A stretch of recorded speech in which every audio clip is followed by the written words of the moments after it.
আপনারা বাড়িতে বিভিন্ন রকমের পিঠা তৈরি করে খেয়েছেন।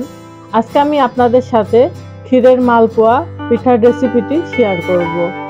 কিভাবে একদম পারফেক্ট ভাবে আপনারা বাড়িতে তৈরি করবেন সেই টিপস সহ সবকিছু আপনাদের শিখিয়ে দেব।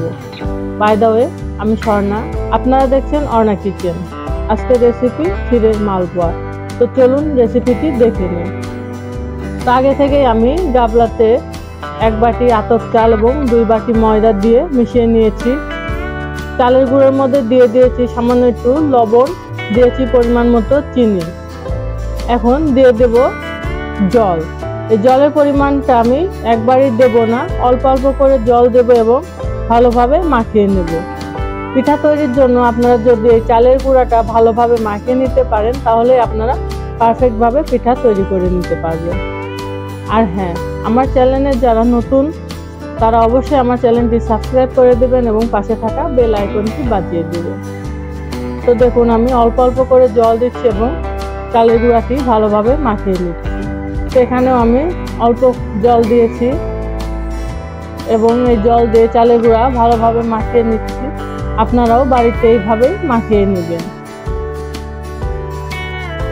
এই পিঠা আপনারা হাতের কাছে থাকা কিছু অল্প উপকরণ দিয়েই তৈরি করে নিতে পারবেন এবং বাড়িতে বড় থেকে ছোট সবাই পছন্দ করবে এবং বাড়িতে আত্মীয় স্বজন আসলে তাদেরকেও তৈরি করে খাওয়াতে পারবে।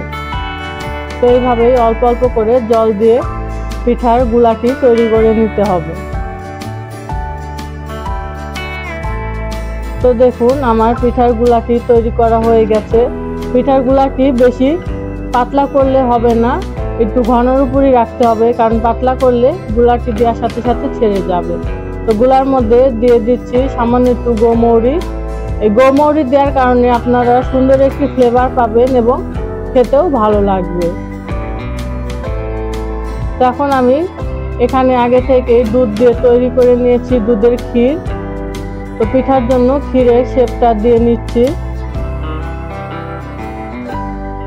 তেলের পিঠা তৈরি করার জন্য ক্ষীরের এই রকম শেপ দিয়ে নিতে হবে, তাহলে পিঠাটি তৈরি করতে সুবিধা হবে। এবং এই মালপোয়া পিঠাতে যদি ক্ষীর দেওয়া যায় তাহলে পিঠার স্বাদটি আরো দ্বিগুণ বেড়ে যায়।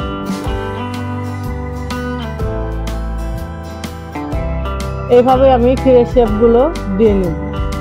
তো আমার গুলাও একদম পারফেক্ট ভাবে রেডি হয়ে গেছে। এখন আমি পিঠা তৈরি করে নেব। গুলার মধ্যে দিয়ে দিয়েছি ক্ষীর। তো ক্ষীর দিয়ে গুলা দিয়ে ভালোভাবে একটি চামচে নিয়ে নিয়েছি।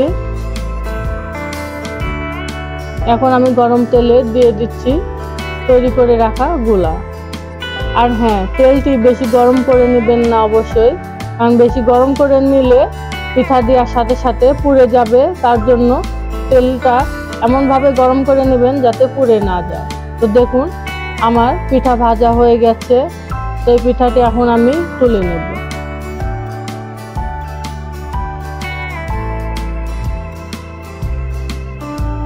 তো আরেকটি আমি পিঠা ভেজে আপনাদেরকে দেখিয়ে দেব। আর এইভাবে আমি বাকি সবগুলো পিঠাই তৈরি করে নেব।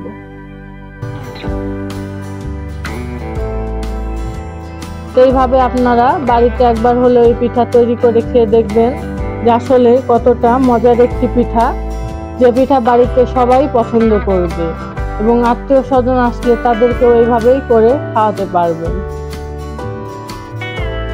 আর কেমন হয়েছে তা অবশ্যই কমেন্টে জানিয়ে দিবেন। দেখুন কত সুন্দর হয়েছে আজকের এই ক্ষীরের মালপোয়া পিঠার রেসিপি।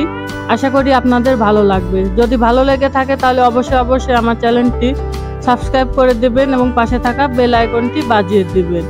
আর একবার হলেও বাড়িতে পিঠা তৈরি করে খেয়ে দেখবেন যে আসলে কতটা মজার একটি রেসিপি।